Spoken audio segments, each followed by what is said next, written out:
Guys, welcome back to my channel. This is Brutally Honest with Asma. So today I am going to be talking about my journey of pregnancy. It is very close to my heart, and I felt like sharing it with you guys and letting you guys know that things can go wrong and things can go unexpected, unplanned, but still good things happen when they have to happen, and sometimes it's all destiny. So let's get started. As soon as I got married, within 2 months I conceived my elder daughter, and I was 24 years old, and I was healthy. I had no issues with conceiving by God's grace, and even my child was healthy in my tummy.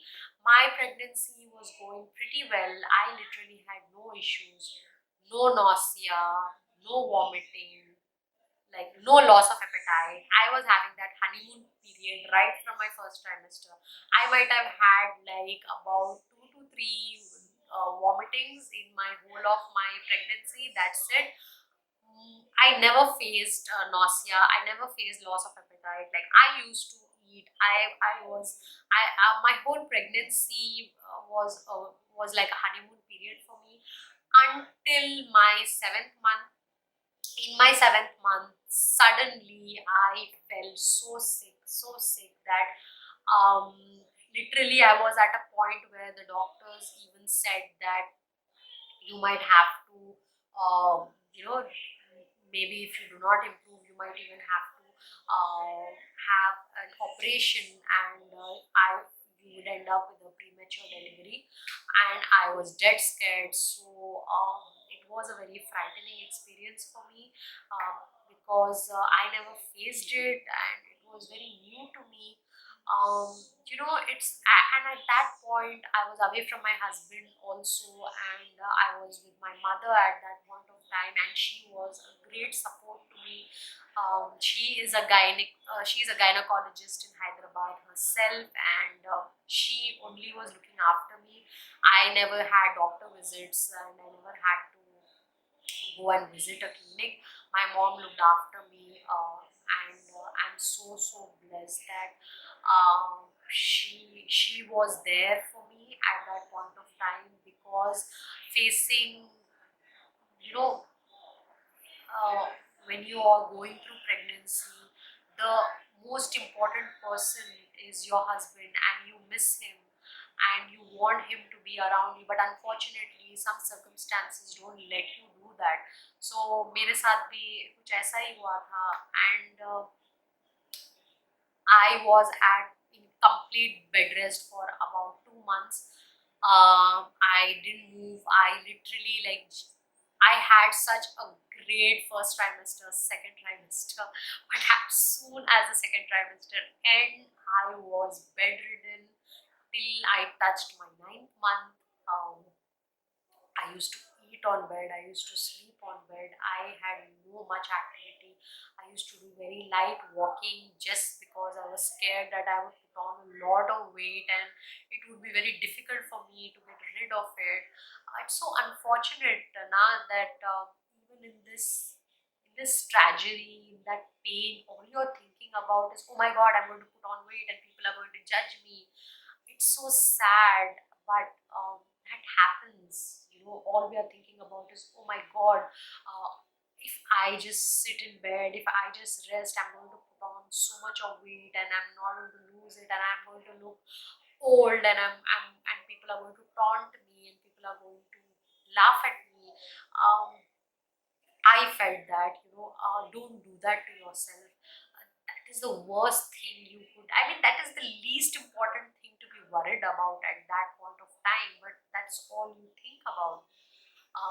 So I was bedridden, and as soon as I touched 9th month, within a week of 9 months, I had my C-section, and my mom did my operation. She did not want anybody to touch me except her. I know, like, a lot of people are shocked. A lot of people are like amazed that how could your mother operate you? But yeah, she is a warrior. She did operate me, and because she could not just stand there and watch me suffering, and she chose to give up on her fear of touching me with a knife, and she went ahead and she did it. And my daughter was born with her own beautiful hands, and that was the most precious moment. I remember the moment I heard my child cry. Oh my god, I kept crying for an hour, guys. Like, I did not stop. I kept going and going. I was crying and crying. I had such an emotional breakdown at that point. Just that cry, even today, it makes me so emotional. So, had happened. I had a C-section. By God's grace, I did not have like an emergency C-section because I had taken precautions and I listened to my doctor. Whatever she told me, whatever my mom told me, I did all of that. Or I, no matter how difficult it was, I did that for my child. A lot of people, they do not listen to the doctor. They think that they know best. Do not do that. Your doctor, whether it is your mother who is looking after you, or you're going to a clinic and you're visiting a doctor, please listen to your doctor. Please do as your doctor says, because it is for the betterment of you and your child. So do not think that, okay, I know better. Just do as they say, and everything will fall into place, if not now. So that happened, and unfortunately my child, she was diagnosed, like she was born with high jaundice.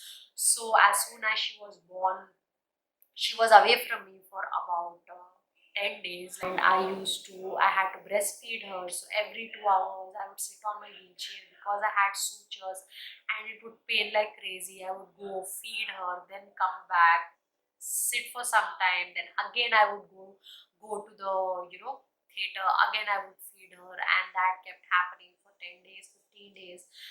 And unfortunately, I did not get a lot of breast milk.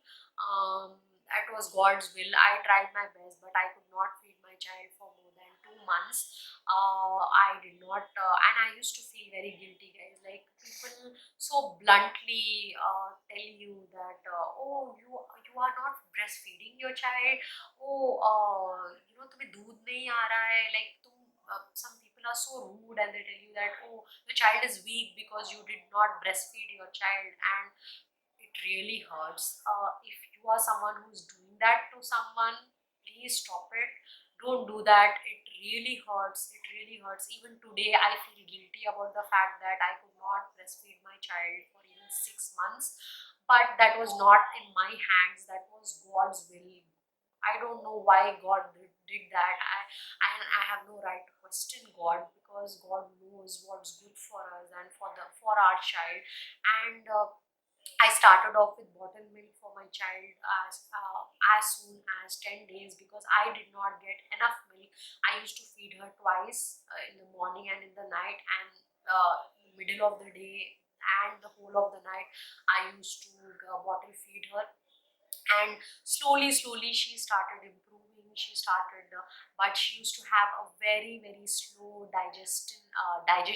She had a lot of problem with digestion. Like, she used to burp after 2 hours of her feed, and I used to literally, with my sutures, take her in my lap and walk for an hour and 2 hours, and about after 1 hour or 2 hours she used to burp. So it was a very difficult time for me. After 6 months, I started healing, she started healing, and then she started, slowly, her health started improving, and it took me a lot of effort, a lot of patience, a lot of faith in myself, in God, that this shall pass too. So guys, the whole idea of me making this video for you is to make you understand that do not panic, do not worry. Everybody goes through a certain point in life where they feel completely disheartened, completely quickly they lose faith in God, they lose faith in themselves, they lose faith that they are this is going to get better, but it will get better. Today my baby is 4 years old. At that point of time, there was a time when I thought that I don't know how well I can handle her. I don't know, like I had zero amount of faith in myself. But I learned the hard way, and I understood that my child will see herself through my eyes, and she whatever she's going to think about herself, and the confidence she's going to get in herself is going to be through me. So I did my best, and I made myself so strong that no, I will not cry in front of her. I will not be a pity mother. I'm not going to be a crybaby in front of her. I'm going to be strong, and I am going to fight this like a hero. And I did, with my husband's support, with my family's support. And today she's going to be 5 years next month, and I cannot believe that she's healthy, she's happy, she is super intelligent, she is super active, and every day of my life I thank God that she has come into my life and made my life beautiful. And I am in the best of my health. All that stupid notions I had about putting on weight, here I am in the fittest version of myself, and I'm so happy to be here. Sitting down here, talking to you guys, connecting with you guys. I'm so glad that God has blessed me with this platform to share my journey and to help so many like me who are living in fear, who are living away from their partners due to so many circumstances, and they have nobody to look up to. Understand that God is with you and He will help you go through this. I hope that this video is truly close to my heart, and I'm so glad I shared my journey with you guys. So take care. If you like the video, do like, share, and subscribe. See you again. Bye bye.